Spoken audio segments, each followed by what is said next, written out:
So yeah, hey, listen, I'm way out of my element here, all right? This is the third time ever I've got up onto a stage with a guitar with the intention of singing, all right? Yeah, I'm like pretty confident about this thing here, but not this thing here, okay, so.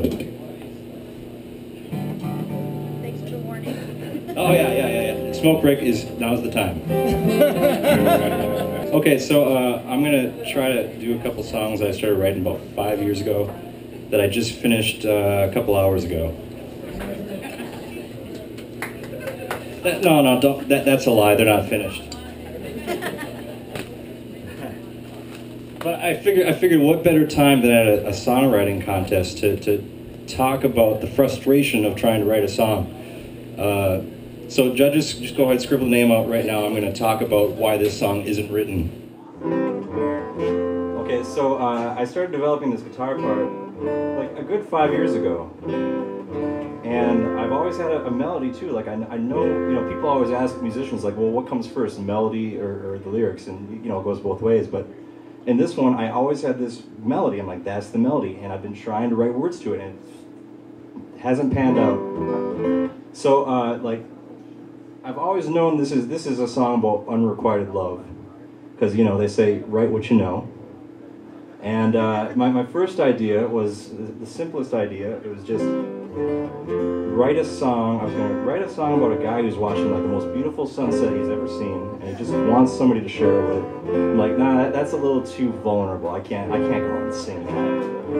And then I put it down, and a year later, I run into this girl I was dating when I was 20, and I remembered that she, at the age of 19, still was in love with the Cinderella story. So I had this idea to write like a really metaphorical, dealing with the Cinderella fairy tale, and this guy is singing to this girl, and he's saying, I'm not strong enough for the prince, but I make a pretty good slipper.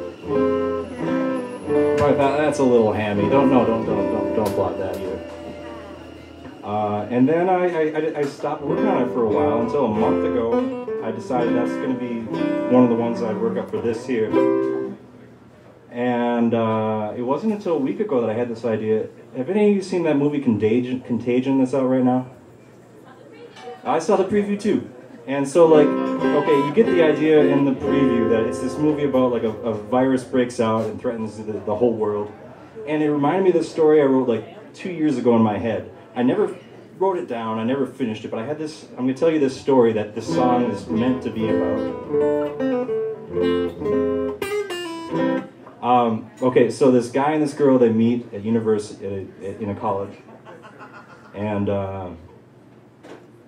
they're in love, but this girl, she's there for biology, she's absolutely brilliant, she's poised to be the most brilliant mind of her time, and so she ditches the guy because she's like, well, I can't let anything distract me from my studies, and then goes off on her own, but she never forgets about the guy, and he never forgets about her, and 10 years pass, and she's like the top of her field, and this virus breaks out, and it kills almost everybody, and it's up to her to find the cure, and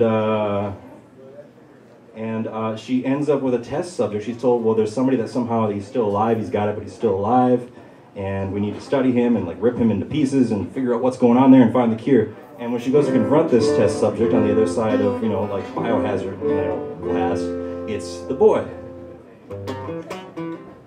So I've been working my hardest for a week going, how do I set that to this melody I've had for 5 years? And I give up. I don't have it. I've got 5 verses that suck real bad. I'm gonna sing one, but so now you know this. You just fill in the blanks in your own head, and it'll be better than what I could have come up with.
for themselves.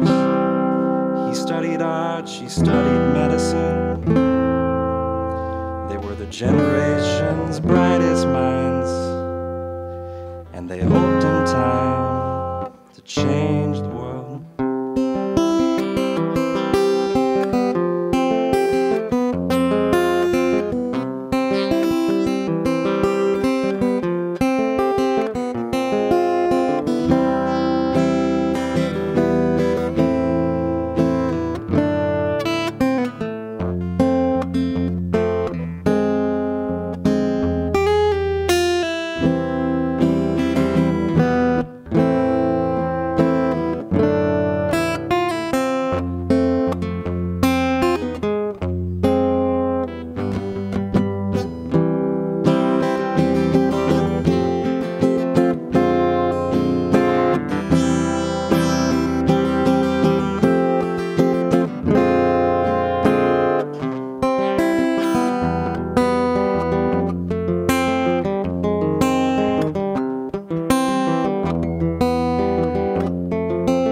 Yeah, so somewhere in there the world comes to an end. You got the rest. But I was wrestling with a couple different endings too. I was, well, I had like the realistic ending is, you know, he's gonna get torn apart, you know, and like studied and like tortured, and like she's suddenly, after living this, you know, years without him, thinking only empirically, suddenly she can't do it, and he has to reassure her. It's like, hey, you know, this is for the greater good, and you know, we gotta change the world together here.